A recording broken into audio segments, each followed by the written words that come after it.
If you don't know me, just to do a quick introduction. My name is Bohan, and I currently work as a SOC analyst at the Canadian-based MSP called Eastern Tire.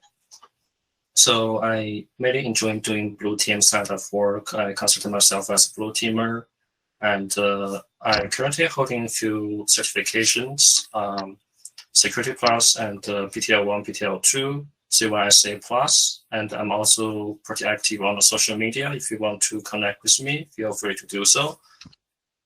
Let's look into today's agenda. So first, I will share a little bit more about my experience working as a SOC analyst, and I will also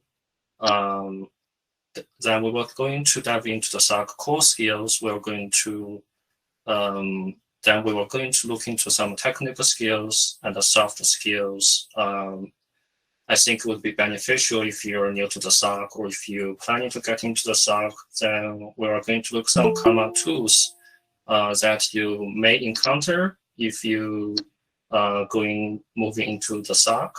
Then I will introduce you some learning material that might prepare you to move into the SOC. And lastly, I will do some demos on how to use CyberChef to deobfuscate a couple of malware scripts, and also using Wireshark to analyze the malicious malware traffic.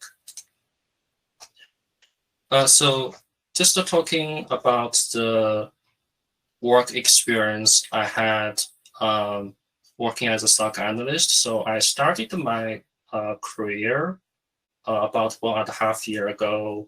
I initially started from Tier 1 analyst at May 2021. Then I worked as analyst 1 for about a year. Then I got promoted to Tier 2 analyst back to the 2022, May 2022, so last year. So 40% of time I would spend on doing the alert triage and event investigation. This includes to analyze all the alerts come from our client's environment, which includes their SIEM, their EDR tools, and their IDS and IPS. And if there's a malicious activity being detected, we will disrupt the attack on behalf of the client and notify the client. And I would say this is pretty interesting experience because we have a lot of clients. They are across different sectors or industries. So we have we have clients, they are banking client or financial client, or they are retail industry, or they are there's a food industry. So I think this experience is pretty interesting because you can really learning about different how different companies doing security and really learning about their environment and interacting with different people. And then the other 30% of time I was doing customer service, which includes to talking to the people on the phone or just doing some ticketing stuff. So sometimes the clients, if you're working on MSP-based stocks, you would definitely get people comes into asking you questions or fulfilling some tasks they are asking you to perform. So I would just reply to the client via the email. And the rest of the 30% of time, you would definitely, I would just spend time on doing the trainings and mentoring the new analysts who are just onboarded to the SOC, so they can getting up to the speed, and definitely doing some documentations, which includes writing the internal knowledge base. So we have like a internal knowledge base where each analyst, they contribute the knowledge to that database, and it will helping out analysts to know how to perform certain tasks. So looking into the SOC core skills, I have the 4 parts I want to talk about. So the first part, I think it's kind of important, is analyst mindset. These skills, I don't believe it's come naturally, but it definitely it will become it will definitely have. I would say it definitely takes time for you to train your analyst mindset.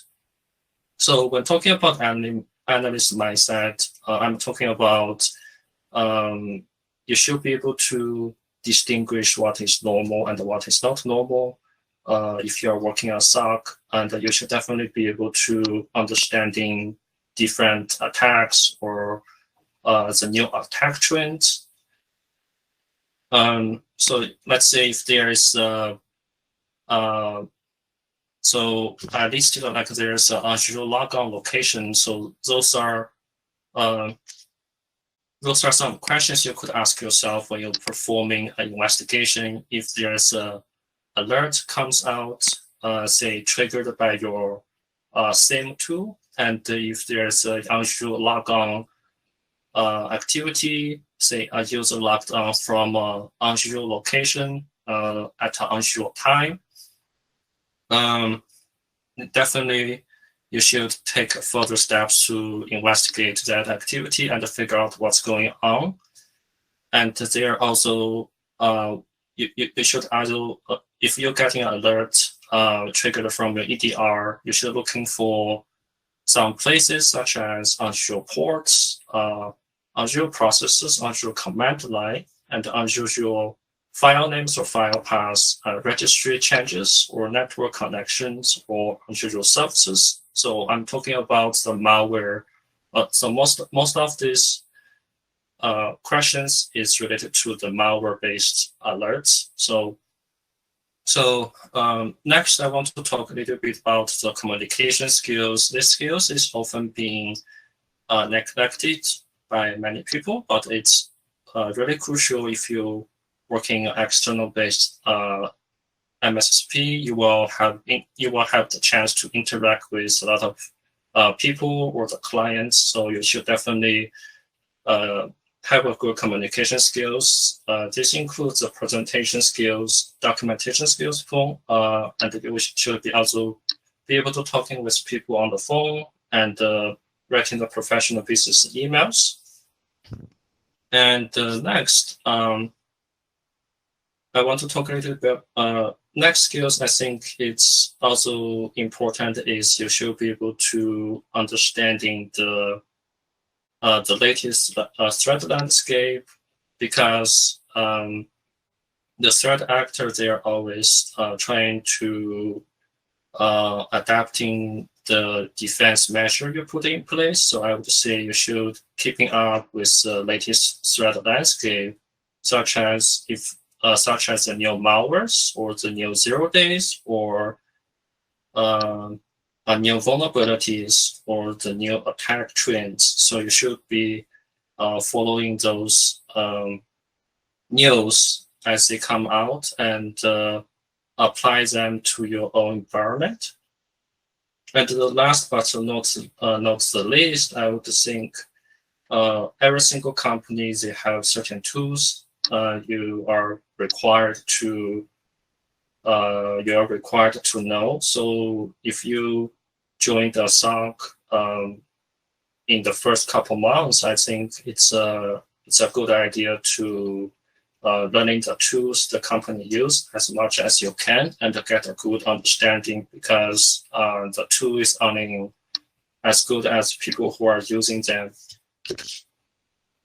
So moving to the technical skills, we have the malware analysis. I want to talk about malware analysis a little bit because malware analysis is what I use at my current role a lot.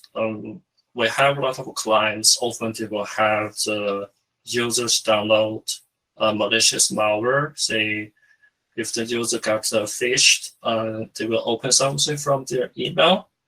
They execute it on their machine, and we often see that kind of alerts, or there's malware tithing. So like the malicious attacker, they using the Google Ads to distributing the malwares. So those kind of stuff, when the user downloaded those malicious software installer, those turns out to be the malware. So I would spend a lot of time to going through the alerts that majority of them are related to the malware. So talking about the malware analysis, I think you do not have to be a professional reverse engineer, but you definitely should have a basic malware triage skills, such as analyze a malware in a virtual, in like an online sandbox. You should be able to interpret the results from the sandbox. And next, I wanted to talk a little bit about the network traffic analysis. So this includes you be able to analyze the network traffic with signatures that you have in place, such as the IDS, IPS rules, and threat intelligence gathering. This includes you searching the certain latest attack trends on the open sourced environment, such as the Twitter or some other paid threat intel platform. And the last one is just you should be able to doing some research if there is an alert you do not really understand. I doing this all the time, so if there's an alert I do not know, I always going to the Google to search for that specific alert, or or a malware I do not know. So I would always searching on Google and rely on it to help me to understanding what the alert is all about. So, okay, so soft skills, especially if you're working external-based MSP, you should have superior customer service skills and the communication skills, because cybersecurity, people who work in the security, they often facing a lot of pressure. So on the phone, you should definitely have the ability to communicate with your client, and so they would not getting like frustrated, and also so customer service skill, communication skills, interpersonal skills, those are some skills I think they would be really beneficial. Okay, so looking into some common tools. So when it comes to the malware analysis, we have the online-based sandboxes. So those are some sandboxes that I use often. So first one is Traya.ge and Anya.rom, GeoSandbox, and Integer. And we also have the VirusTotal, which is online malware sharing platform.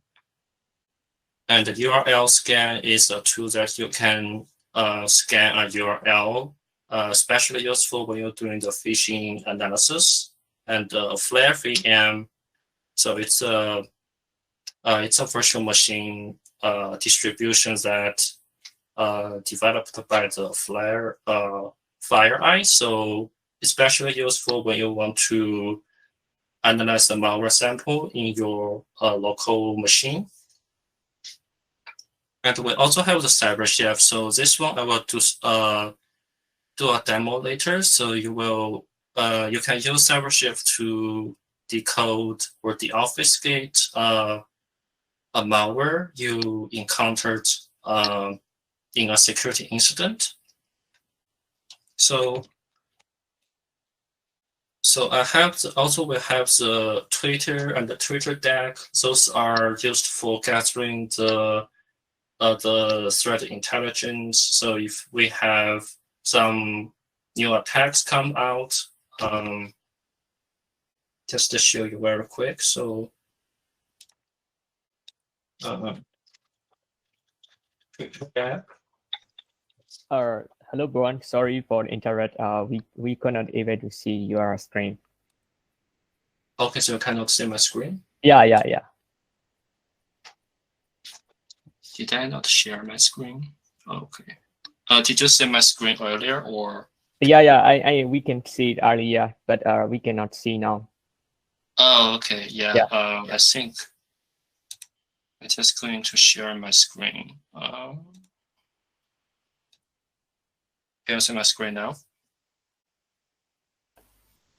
Yes, we can now. Okay. Yes, thanks for letting me know. So yeah, just want to show about the Twitter deck. So when you go into the Twitter deck, so you will have certain you can always put like a certain keywords in there. So there's just like a Circle CI bridge comes out a couple days earlier. So you can just put these keywords in there. And all these latest tweets will come out. Or if you have, if there's a certain malware you want to track, you can always put that malware. Let's say you want to track the ICE ID malware. So this latest malware tweets about that specific malware. So that's Twitter deck. And for the traffic analysis, we have the Wireshark and the Brim. So Brim is, I think it's like an enhanced version of Wireshark, where you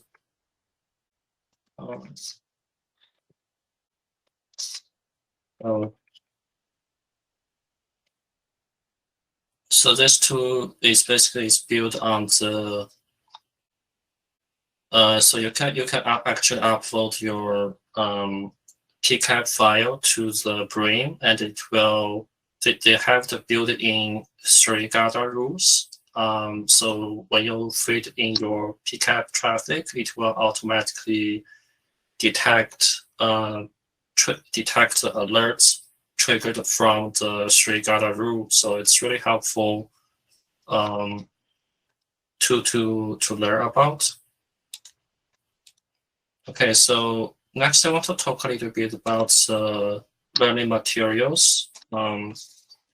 So the first part is malware analysis. So on the left-hand side, we have the malware analysis and detection engineering.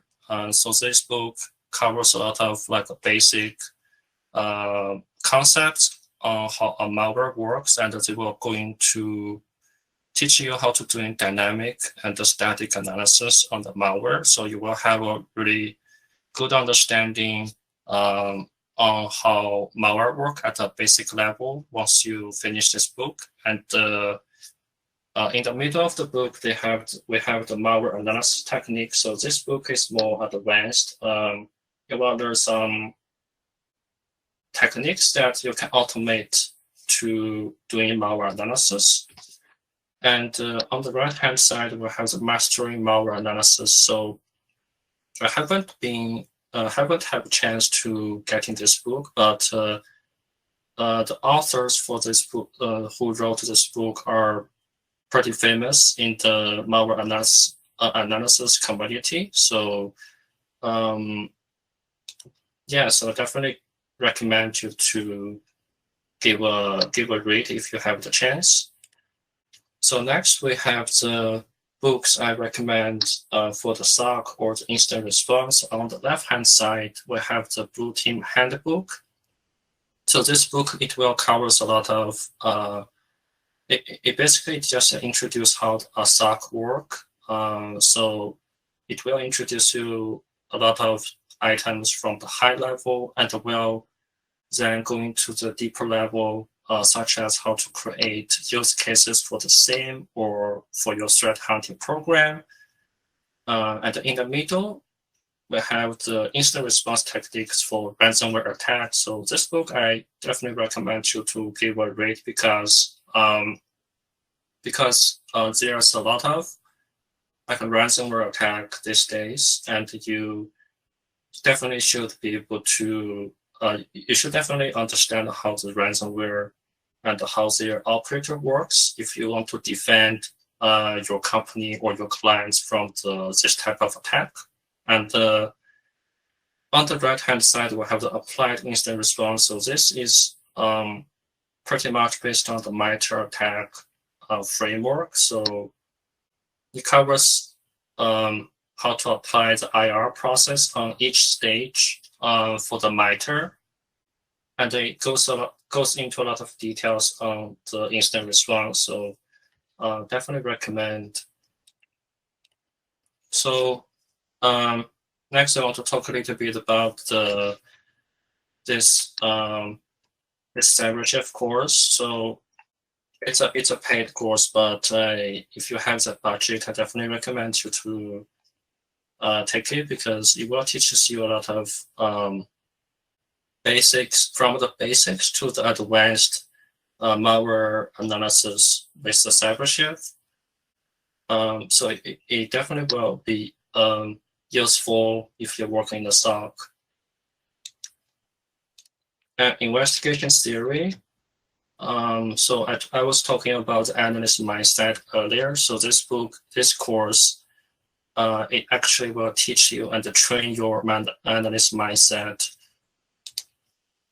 And the last one is the malware traffic analysis.net. So this one is put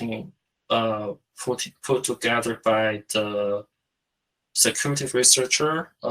His name is Brett, and he works at Unit 42 from the Palo Alto networks. So he usually put a lot of really good malware traffic on here. So those traffic are the real world malware they observed in the wild. So if you have time, or you should definitely going through this. It will help you to become a better analyst. And the next I want to talk about is online learning platform. So we have the Let's Defend. So this platform can actually log in, I think. Yeah. So they have the security analyst, like the track. So it basically simulates how a SOC analyst, if you're working on SOC, they basically simulate that process. So how you would triage an alert and how you would investigating alert. So super helpful to prepare you for a SOC job. And also we have the Blue Team Labs online. So this one is being released by the Security Blue Team. I want to log in to show you guys what it looks like. So just give me a second.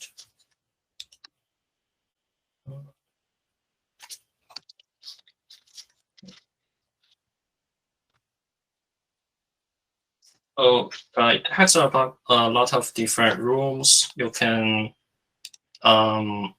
if you're interested in doing the instant response, you have the challenge on that. So it's more like a CTF based platform, but it will teach you a lot of great skills. So they also have a leaderboard you can use. So next is the cyberdefender.org. So this is a free platform where people uploading their CTF to here. So this is free, but you just need to download the challenge into your local machine and answer the questions, and they will tell you what tools you would need. So it's pretty good. So the TryHackMe, they have a SOC level 1 training pass. So this is a paid. I believe you have to pay to get the access for this, but it covers a lot of tools you would encounter in a SOC. So definitely recommend. And the last one is Hack the Box. So Hack the Box is more geared towards the offensive side of the security, but I think it definitely will be beneficial if you understanding a little bit on the offensive side. It will help you to become a better analyst. So I'm just going to close all this. Okay, so going to the next one. So those are some blogs I recommend you to follow. The first one is bleepingcomputer.com. So this one will give you, they will release the security news pretty much every day. So if you work as an analyst, you should have this ability to keeping up to date, to understand what's happening in the security industry. It will help you to understand the latest attack trends. And so we also have the Red Canary, Palo Alto Network, the Hacker News, and the Microsoft Security Blog. So the last one I want to mention is this one, so the DFIR report. So this one is pretty good because all these blogs in here, they are real world incident happened, and it's a real case study. So if you should definitely give this a read, because if there's alert triggered, and if it comes out like a real incident, I would say it could be similar to this kind of stuff. So DFRreport.com is a good website to read.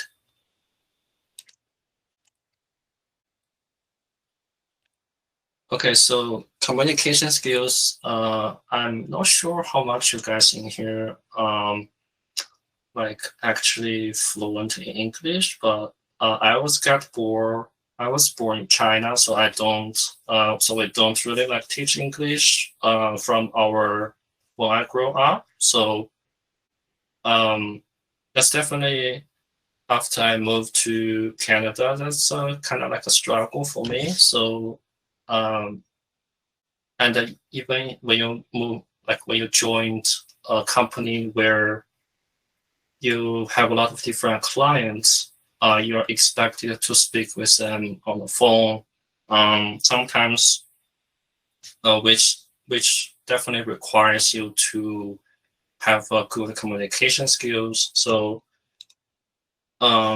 these are some blogs, like YouTube channels I personally use to learning about English and just getting good, like getting better. Until still these days, I think I'm still improve my English. So it's important to have a good communication skills.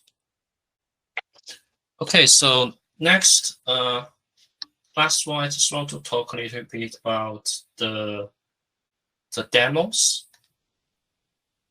So we will first look into how to use CyberChef to analyze NG-RAT dropper. So NG-RAT is a remote access Trojan, and we will also look into how to use CyberChef to decode a CoboStrike PowerShell beacon, and then we're going to look into how to use Wireshark to analyze the net support route traffic. So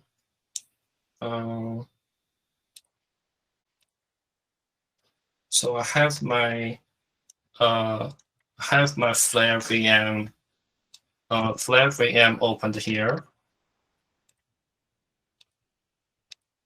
and I'm just going to show you where I get the malware samples. So for the first one, for the NG-RAT, it was actually posted by the 0x Toxin back to the August last year. So he posted this VB script, and we were just trying to see if we can reproduce what he did and to deobfuscate the script. So the first thing I'm going to do is I have already downloaded the script from the malware bazaar, and I'm just going to unzip it.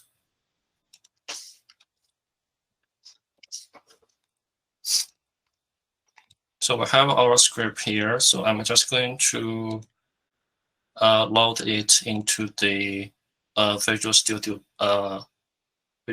code.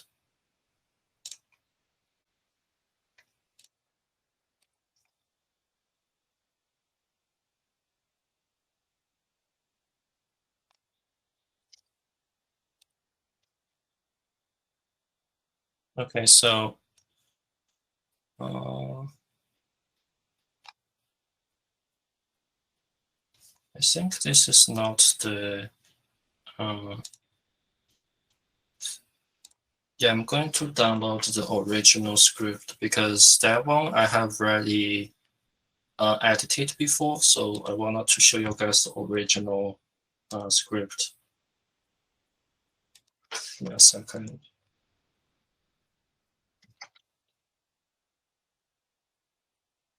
Okay, so just going to copy it to the desktop.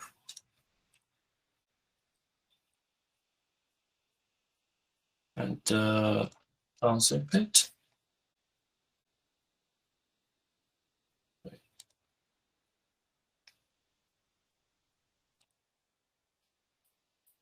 Okay.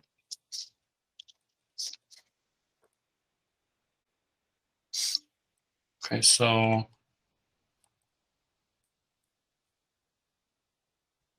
yep. Okay.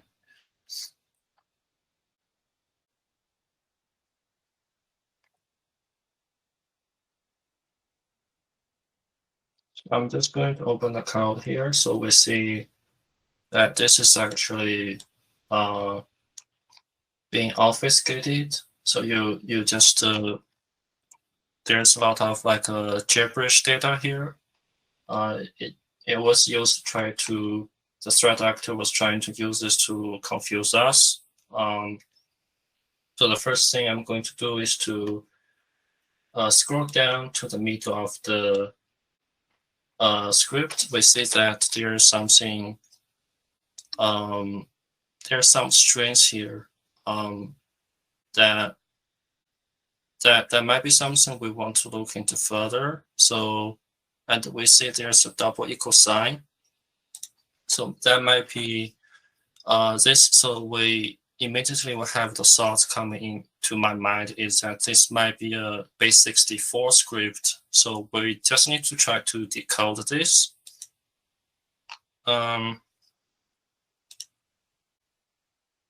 So the first thing we can do is to just read this code and to get a basic understanding. So if we're scrolling down, we can delete that. So if we read this line is actually trying to replace the letter U with this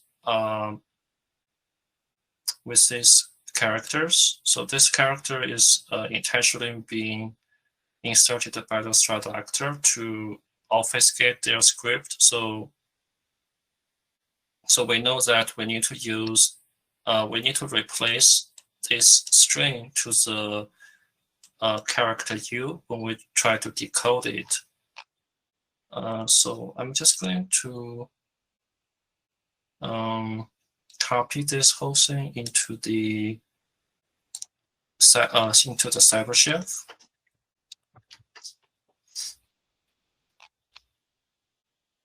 Okay.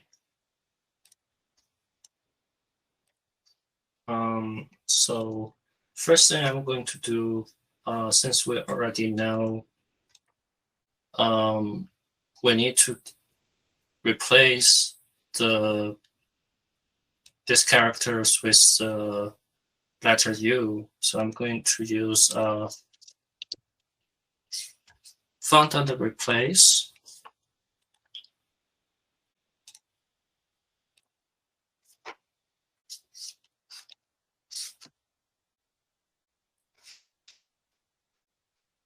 Okay, so actually I don't need this.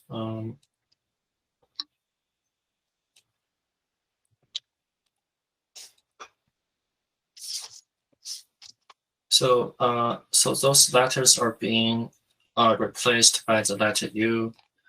So for the font and replace operation, so I used a simple string. It basically it will just searching all the instances for these characters in the original script and replace it with whatever the script, whatever the content you want it to be replaced. So in this case, it's letter U.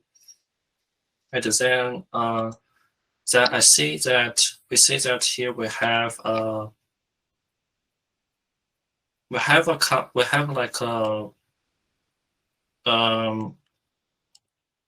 have a piece of code here. So it kind of I kind of feel like based on my experience, it's kind of like a replace because it's kind of like similar to the replace code happened here. So so you can actually just try to replace it because we also see there's a code. If you observe the pattern, there is always similar pattern in the original script. So let's just try to apply another font under replace. And I'm going to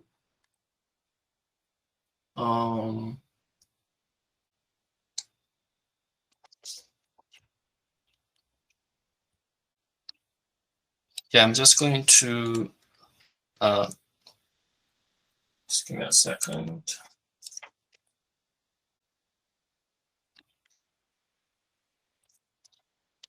So it's actually this whole thing. So we want to replace it with the letter Z, right? So we change the string to the simple string, operation type to the simple string, and replace it with the letter Z. And then we want. So what I'm trying to do here is trying to reverse this string back to a base 64. Then we can decode it from there. So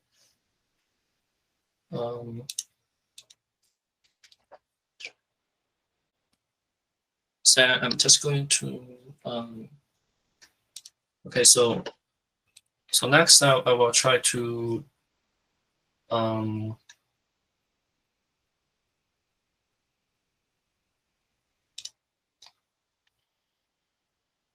getting my base 64. So I will try to use regex. So there is a regular expression you can actually retrieve the base 64 or base 64 string. So okay, so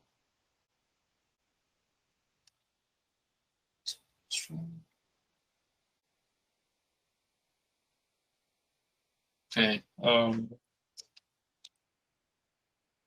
So I'm also going to just add this double quotes, this quote here, because you want to remove the white space in between and plug in the letter Z into the string. So once I removed that, we can see we get a base 64 alike string in here. So I'm just going to use the regex here to getting this part. So to do that, we can try to build a regex for that. So we know that the base 64, they are made up by characters. So what you can do is you can include all the lowercase a to z and uppercase a to z.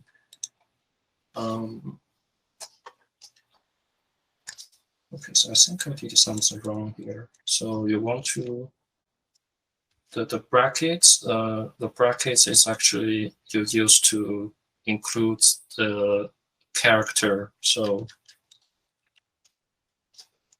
when you select A to Z, it will automatically highlight for you, and you also want to select all the uppercase letter.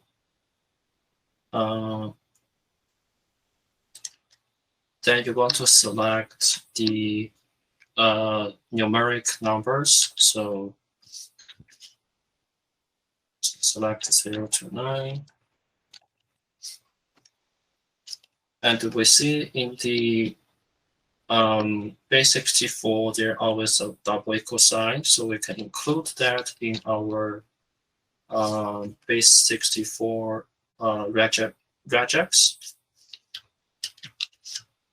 And also I'm going to include the plus sign and the backslash sign. So this is all the characters that could potentially present in a base 64 string. And then you want to add the curly brackets because you want to include the range to select the content. So let's say I want to just do like 200 characters.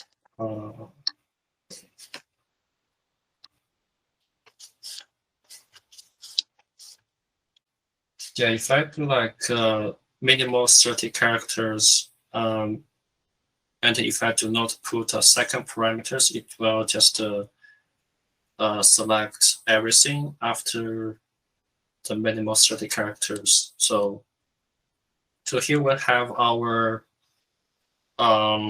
base 64 selected. So if you want to retrieve this part in the regular expression operator, there are under the output format, there are actually list matches. So when you select this one, it will actually craft like take out all the contents your regular expression selected earlier. And we know that base 64 is the double equal size in the end. So we know this possibly the threat actor used a reverse functions to reverse this base 64. So we want to reverse it back to its original order.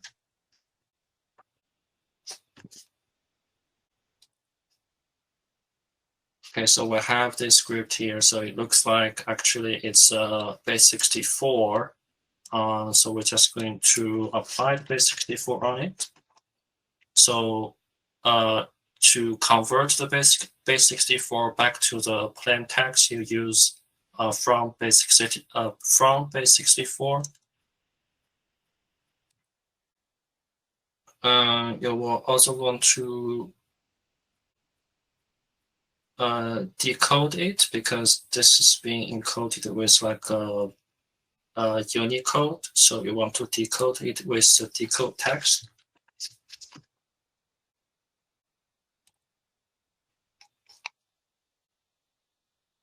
Decode text, and there's a different UTF, Unicode method. So what we want to use is the Unicode UTF -16. So LE means Little India. So we want to use this one. So this is just when you do this a lot, you know this is basically come with the experience. You just know to apply this one. So so we see that we have one of these URL here. It's a Discord app.com. So the threat actors sometimes they would upload certain contents to the Discord CDN, and from there they hosting their malware from there, and to drop. So this is like a dropper. So there means that there's a further malware will be dropped to the victim's machine through the Discord CDN, and we also say there's a second URL in this page. It looks like a reversed googleapi.com. So if you can actually reverse this back to its original order. So if we there is a operator you can use, it's called subsection. It basically will be using the regex to select certain parts of the string and to perform only perform the manipulation, data manipulation on that specific string you selected. So let's just use this regex to select this URL here, try to reverse it back to the regular URL. So to do that, okay, so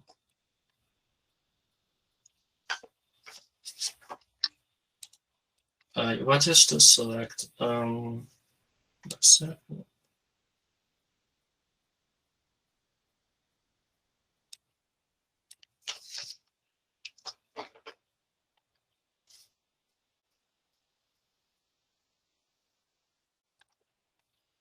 Okay, subsection. So I'm just going to actually copy one of the URL I did earlier. So I do not like a regex I did earlier. So I do not have to retype them all again. So it's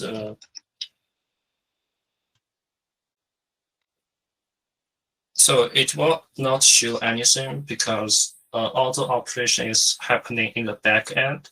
If you want to see your results, you can actually just use regular expression on here and copy that into your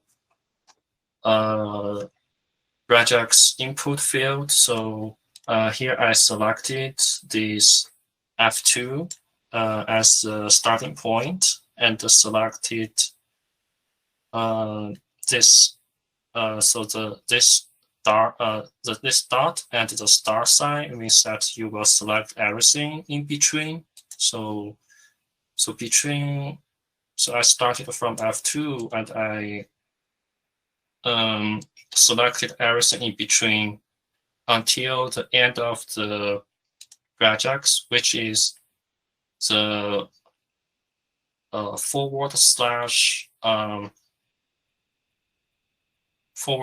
and this character A to Z and uppercase A to Z and lowercase A to Z will select HTTP. So that way you will select this URL. So I can disable it and apply my subsection back. So we know that this subsection actually selected this URL string.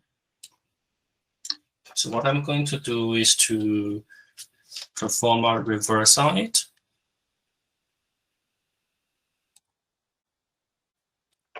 So we see that this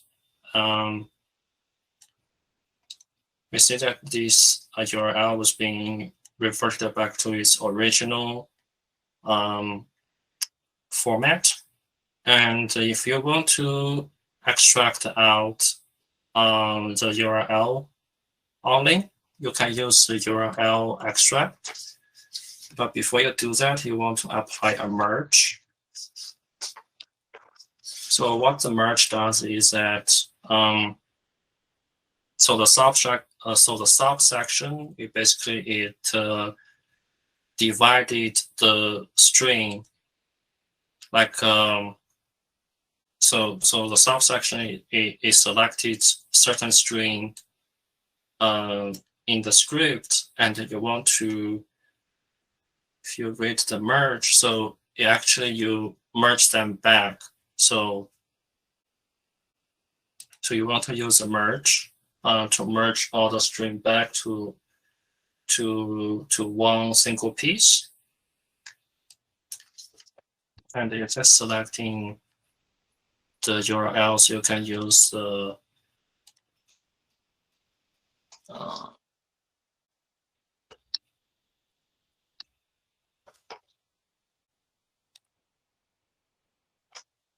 just to check a couple things. So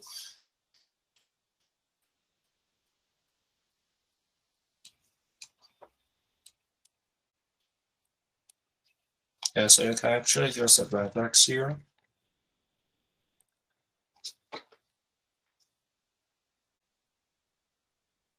And you can use a URL to select the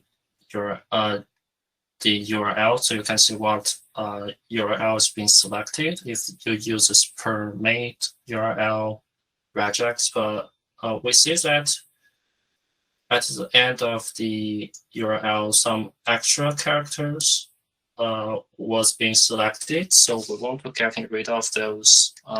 So if we have a regex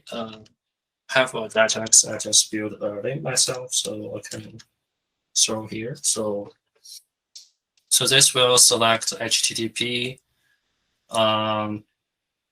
in the beginning of the URL and select everything in between. So the and at the end of the regex is to tell the regex to end at the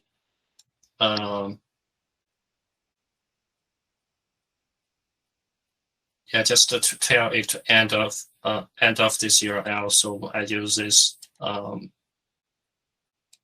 this part. So essentially, it's what it was being used to select the URLs from the script.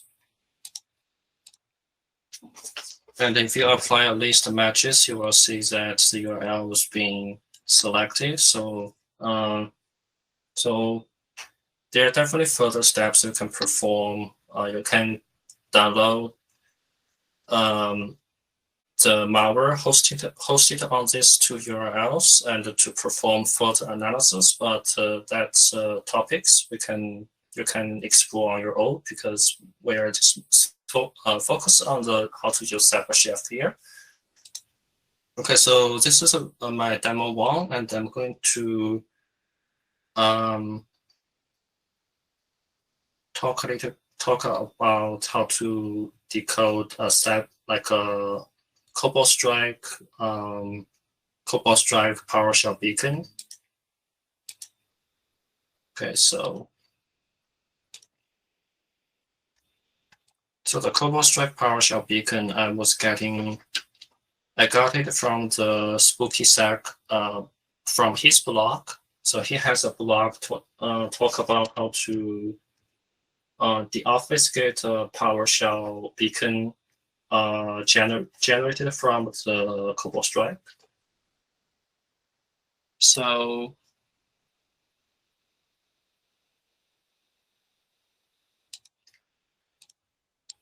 just going to give a second.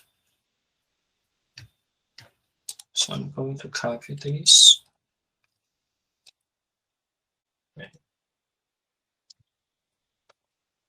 He wrote a blog back to the June last year.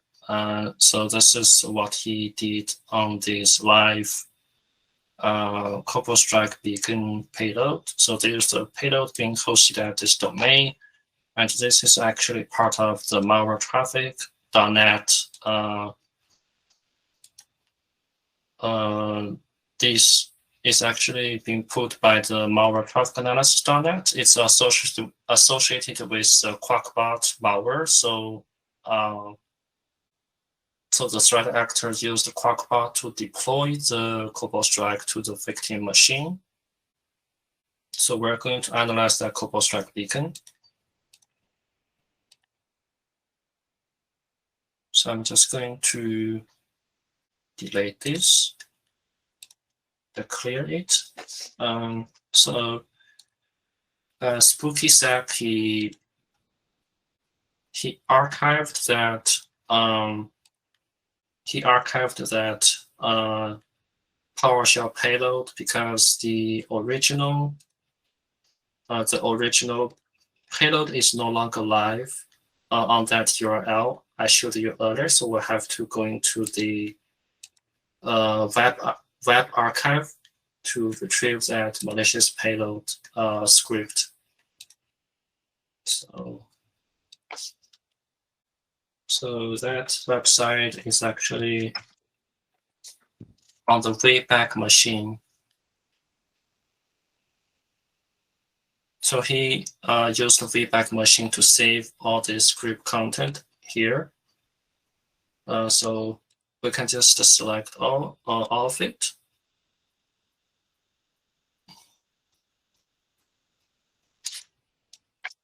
We can actually use select all of it.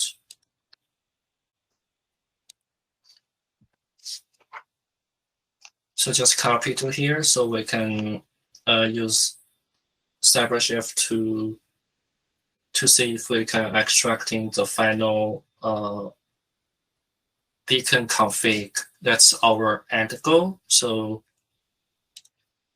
if you remember, we did use regular expression to extracting the PowerShell before. So if you read this code, it's actually a PowerShell from base64 string. It was used by the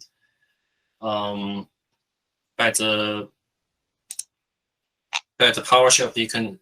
This code is actually trying to convert the string here to the base64. So, and if you're moving back to the end of the script, and scrolling to the far right side, you will actually see there is a gzip stream. So this, if you read this, you should know that this script is being compressed with the gzip. So you want to reverse it back to its original uncompressed data. So first thing I'm going to do is to, as usual, to select that base64 string. So to do that, I'm going to use a bracket and lowercase a to z and uppercase a to z, numeric number 0 to 9, and the curly brackets.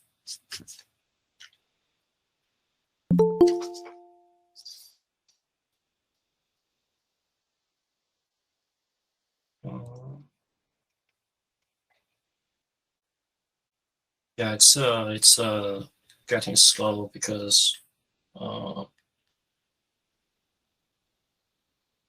think I can just like try to reload it, maybe.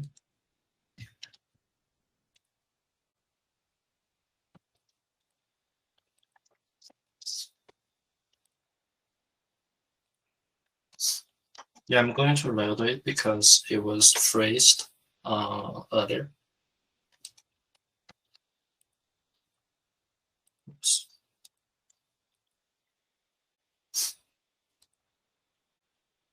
So I'm going to turn off the auto bake because I do not want the CyberChef to automatically perform the conversion for me. So to avoid the page being frozen again. So I'm just going to use the regular expression here to select the base 64. So I'm going to use brackets, lowercase a to z, uppercase a to z, numeric number 0 to 9, and curly brackets to cover the range. So if I use minimal starting characters, 30 characters, to the infinite number, so basically it's to the end of the base 64. So if I bake it, okay, so I forgot to add the special characters. So there's a plus sign, backslash, and equal.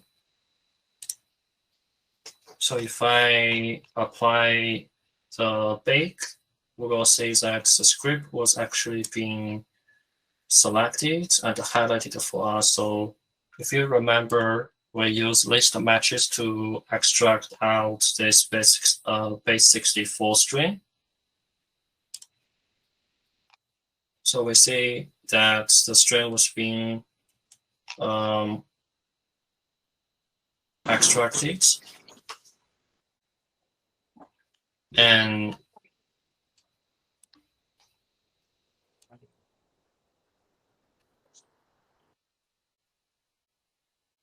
we will look at, we will try to decompress the data here. So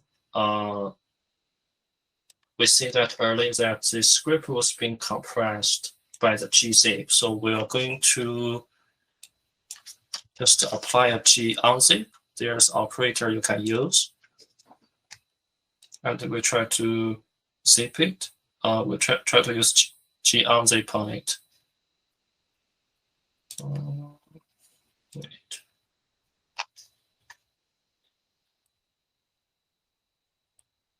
Let me see what's wrong with this.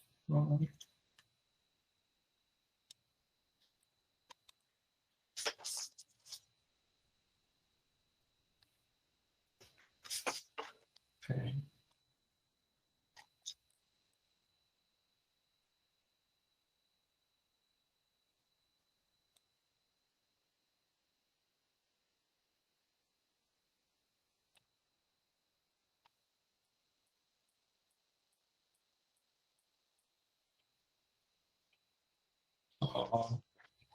Okay, so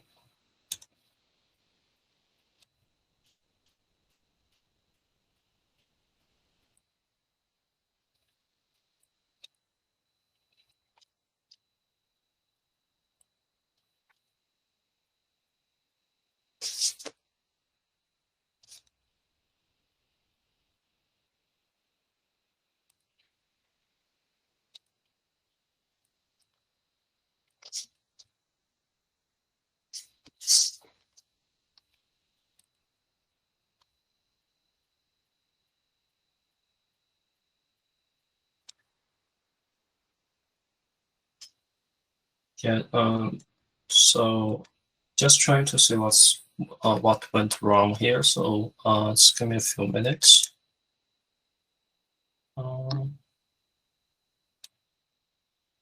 Team string.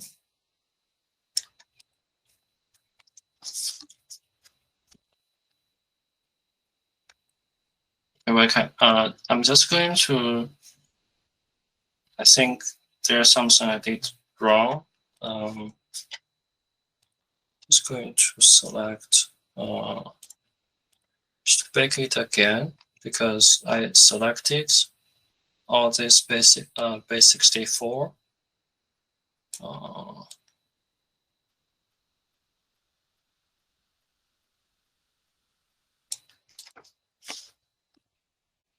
Okay, yeah, so I need to use the base 64 to decode it first and apply a g_unzip.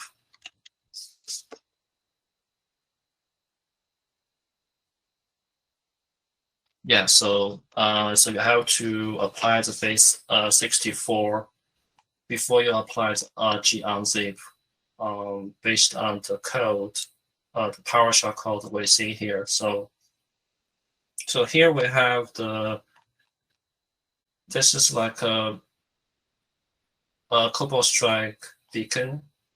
We see there's a further base 64 code in the middle of the script. So we want to apply another regular expression to select this part, the base 64 string. Okay, so I can just copy paste it because it's basically the same thing. And I'm going to list the matches to select the content. Okay. So you want to check, I think you need to check what's in the end of the script. So if we read the code here, this is like a for loop trying to XOR with 35. So if we do not apply, so this code is actually being encoded or encrypted with the XOR key. So the XOR key here is 35. So after we decode our base 64, we also need to apply XOR with this 35 key on there. So let's just list the matches it. Apply a base 64.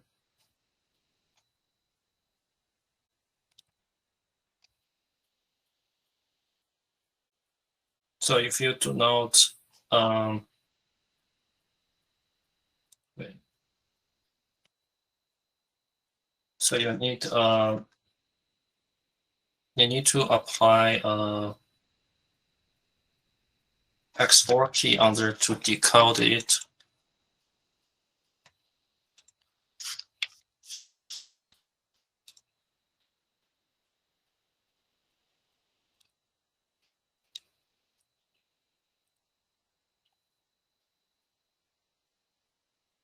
Oops.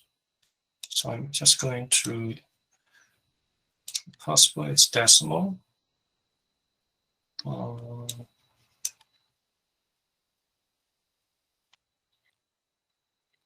think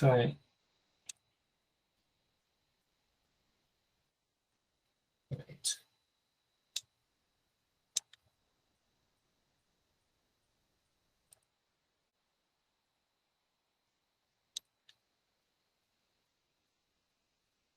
Yeah, so this is actually the correct order. So we see there's an MC at the beginning of the code. So we know it's so MC is like a file signature for the PE file. So, but we have a few bytes. If you use hex dump here,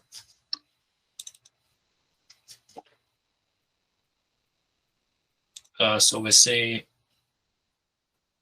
there's 90, so bunch of 90. So those are not being applied to there. So we need to drop that.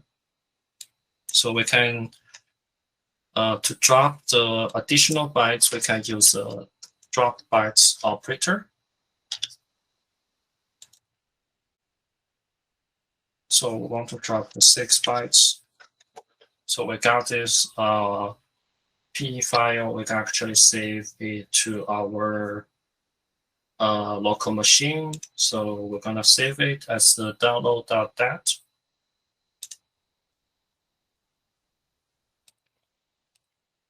Okay, so we know it's actually a PE file, this beacon. So there's different tools you can actually use to extract the beacon configuration. So one of the two is written by the, let me see.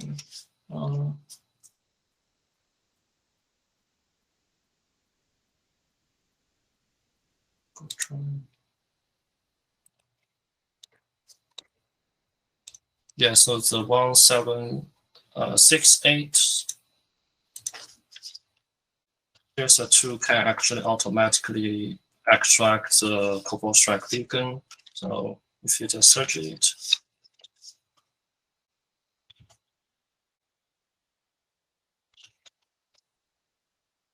so DDoS defense, he wrote a tool here to, you can use this tool to automatically analyze the Cobol Strike beacon. So I have already have the tool on my machine. So we can just open a command prompt.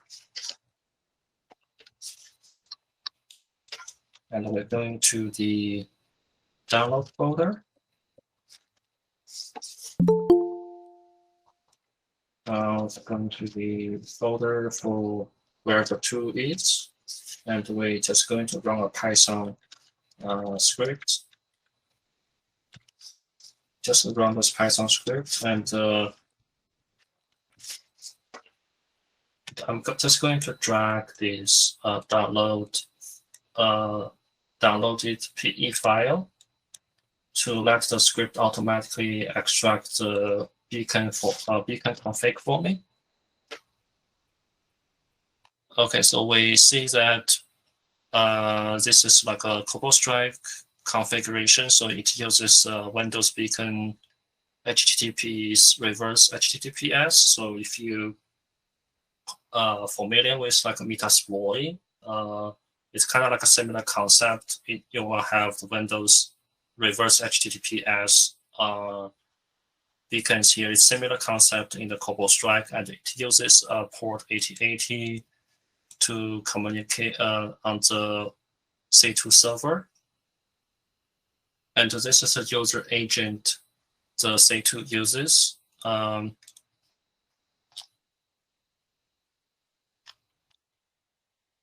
So this is this is the domain name that the C2 server was being hosted on. So which is match with our with what we saw earlier on the malicious domain. So it's the same as this one. So we see that. Okay, so this is my second demo, and the last demo just show you guys how to use Wireshark to analyze malware traffic.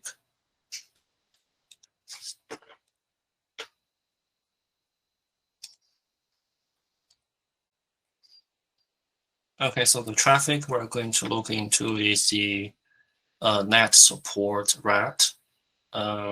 So just going to extract this.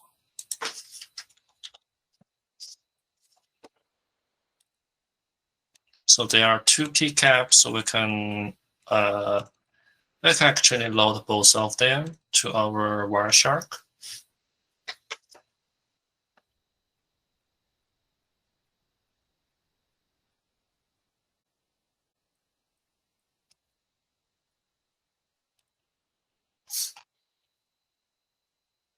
So Wireshark, you just you can use it to analyze the malware traffic. In this case, so in this case, this is where I can show you where I found this malware first. Okay, so it should be in here. But they have a Twitter about this. Was being released by Unit 42 is a USPS based phishing campaign. So after the user clicked on this download details link, it will take it to the malicious website that the threat actor prepared, and the user will be tricked to download the net support rat to their machine. So if you look at the tag chain, it basically comes in as a from the email, and then if you're going to that link in the email the user clicked on, it will download the zip archive. Then it will extract some JavaScript code. And if you click on the JavaScript code, it will like download the net support rat. So if we look at the traffic itself, so this is where initially there's like a DNS like a queries being made to that domain. So that's where when the user was actually clicked on that malicious link, and it made a DNS query, and the DNS query returned with this IP address. Then I think it redirected. So if you're going to, let me just see if this. So in Wireshark, if you want to actually view the domain, just you want to resolve your IP address to the domain you saw, you can go into the view, you can go into the name resolution, and you just click on the resolve network addresses. It will automatically translate the remote IP address to that corresponding domain. So if I just filter out this HTTP traffic here, and I'm going to follow it. So it's actually when the user clicked on this malicious URL, it will make a GET request, and the website will redirect the user to this domain. So that is where the actual malicious code was being hosted at. So if you want, you can actually go into that website to say what it is, because I do it from my VM. So not sure if it's still online, but yeah, it could be still online, could be no longer online. So let's just see. Wait, I think I have, yeah, so it will automatically like redirect you to this USPS site, and like it will automatically download this zip file for you. So this is actually malicious zip, like we were talking about here. So it will download the zip archive. So if we're trying to unzip this and going into there, so there's a shortcut. This is where the attacker put the malicious code in this shortcut. So you can just open the properties, and you see there's a malicious code in there. So if you just copy it to your notepad, you see if you double click it, it will automatically to download some malicious code from this website. So if you go to here, go to that website, it's some obfuscated code, Java, like a PowerShell code out there. So this is where the net support rat was actually be hosted at. So for that part, if you are interested, yeah, we still got a little bit of time, so I can show you what that looks like. So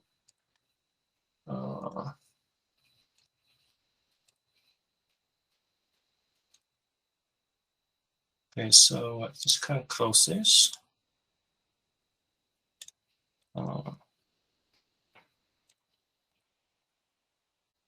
So we have the net support rat and the malware and artifact. So if I unzip this.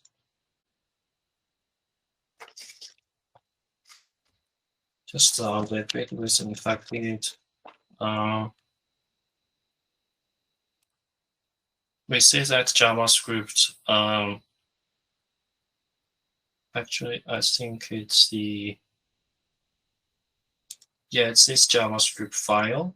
I can just open it with the Visual Studio Code. It has already been like formatted by them. So, but it's the same JavaScript code that was being hosted at here. So it's just been formatted. So it will help us to read it better. So if we scroll down here,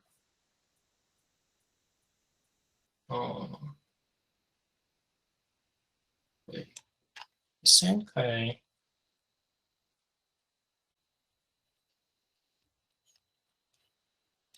no, it's actually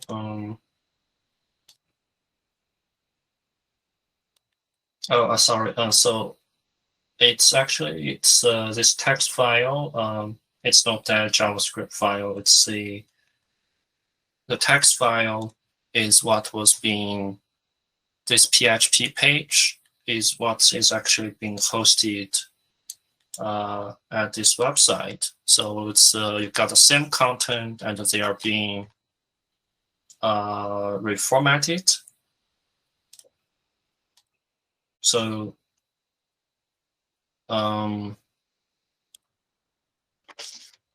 so this one you can actually perform like a further analysis on it if you are interested. So this is actually, just give me a second.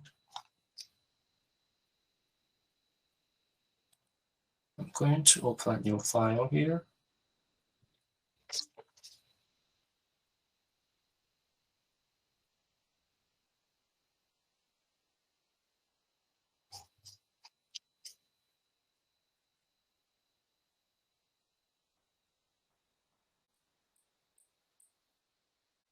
Yeah, so this is like how the JavaScript trying to, the PowerShell, it tries to like encode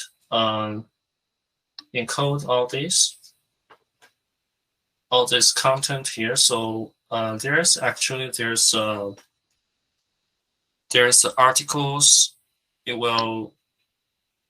It introduces you how to like analyze this type of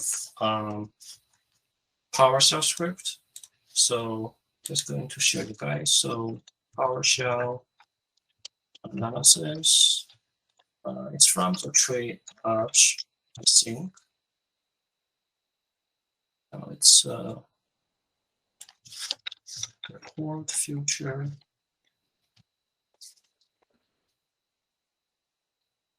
Yeah, it's from the hatch.io. So this one, it's just introduce you the different techniques. So we saw similar stuff was being put inside there. So this is like this curly brackets with some number in there is actually when you decode it, it's just a way to represent the order for the string. So so the 0, it will be the first characters, and the 1, 2, 3. So it's based on the order. So, but if you want to analyze this malware, you can actually just use the PowerShell console to rely on the PowerShell to do the stuff for us. So if you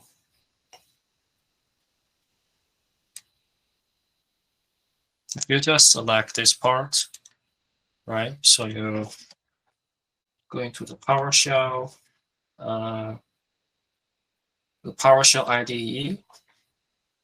So ISE. So you just do like their code editor. You put in there and you execute it, and it will automatically output the result. So if I go into a new line here, if I just execute this code,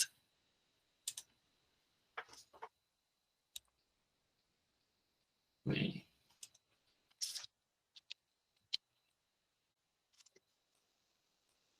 so yeah, so I have to like print out the variables after I saved in there. So I just print out this, and this is like a Java base 64. So if you select this,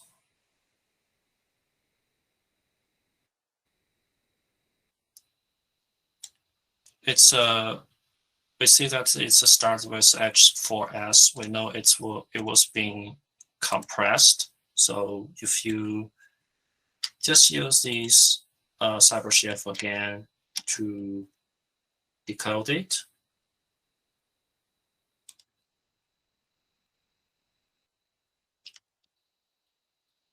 so you can just apply a decompress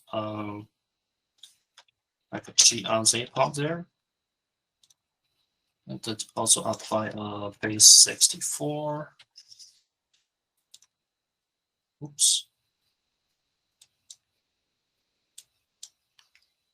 I think I need to apply the base 64 first. Okay, and the G on Z.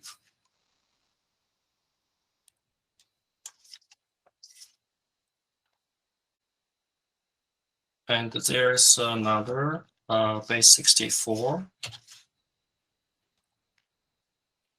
So this is like a PE file. So it could be a DLL file or executable.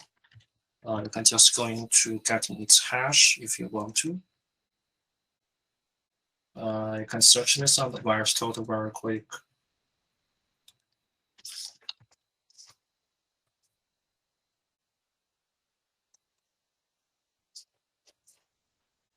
Okay, so this one hasn't been uploaded to the VirusTotal, but we know that this is like a PE file. So there are other codes. You can just do them like they're each file. These are all of them are files. So there are total 12 files. You can just follow the same method to execute them in the PowerShell console and letting the PowerShell to automatically decode for you, and try to use CyberChef to decode for the second stages. All right, so that's my third demo. I guess that's all. So if you guys have any questions, feel free to ask me. Or if you guys have any questions, in case. Yes, firstly, thank you so much. Yeah, it was a great presentation slide from you. Yeah. And I believe that everyone who joined your session will get some useful knowledge related with SOC. Yeah, I'm sure that. Yeah, all right. Yeah. And I don't have a new question for you at the moment. If I got some question, yeah, I will get back to you later, and I want to ask from you. Okay, sounds good. And yes, I would like to ask some question instead of our audience. Our first one is if you received or if you found out new malware or new vulnerability, did you do some proactive control in your SOC environment? Wait, what's the second part? Like so I know you asked me if I found the new malware or vulnerability. Yeah. If you found out a new malware or if you got some threat information about new malware or new technique, okay. Yeah. What kind of proactive control or did you do in your SOC environment? Okay, yeah, in our SOC. So we have a lot of like different clients. Like most time we're like external MSP. So what we do is we will isolate the assets that was being impacted by the malware or the 0-day first. Then that's what the SOC analyst, like a tier 1 or tier 2, we just analyze alerts, and if there's a malware being discovered or if there's a 0-day being exploited on the client's assets, we will use their EDR tools or whatever IPS tools to isolate the assets, and we will notify the client. And sometimes they will also asking, we're doing the instant response for them. But a lot of our clients, I would say they have pretty good like security control or process in place, so they know what to do if one of their hosts being infected. So most time, like we just notify them and doing that first isolation for them, and the rest they will take over from there to performing other tasks internally. Okay, thank you so much. And the next question is, did you face any difficulty or any issue when you start working at SOC analysis? Yeah, so I think the first 3 months is where I struggled the most. I think because sometimes I'll just stare at alert triggered. I don't really know what it is. So it would take me super long time, sometimes like an hour to figure out what alert is about. So that 3 months is pretty struggle for me. And but later on, I think as I getting more experience, I would understanding more alert types and what they're all about. So as time goes by, I will triage alerts in a faster speed. I think another challenge I will get is definitely talking to the clients on the phone sometimes, because I grew up in a place where English is not my first language. So there are definitely some clients they do not have much experience talking with people who have accent, or they just don't have any experience talking with people who do not speak English as their first language. So they were getting frustrated. At that time, it really, I would say that's a difficult part. You working at external MSP, you have to sharp your language skills. And even for me, that's still a process to better myself every day. Yes. Thank you so much for your second question. And the last question is, normally it is not the last it is not a titled question. It is just the last word for our audience. So are there any suggestion or motivation speech for the people who want to start as a SOC analysis? Yeah, so I think there are definitely a lot of study content out there you can pick. I also shared a lot, but it could be getting really overwhelmed at first. But I think it would be best for you to just find something you really enjoy to do and start from there, and set up a goal for yourself and just to go to implement it, no matter how long to take to get that first SOC job. I think as long as you start it, it will getting close each day. Yeah. Yes, thank you so much. Yeah.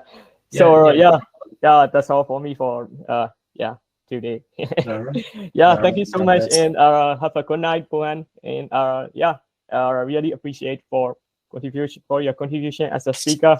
Yeah. Yeah, thank you for having me as well, and you just have a great day. Yeah. Yes. So bye bye. All right. Peace out.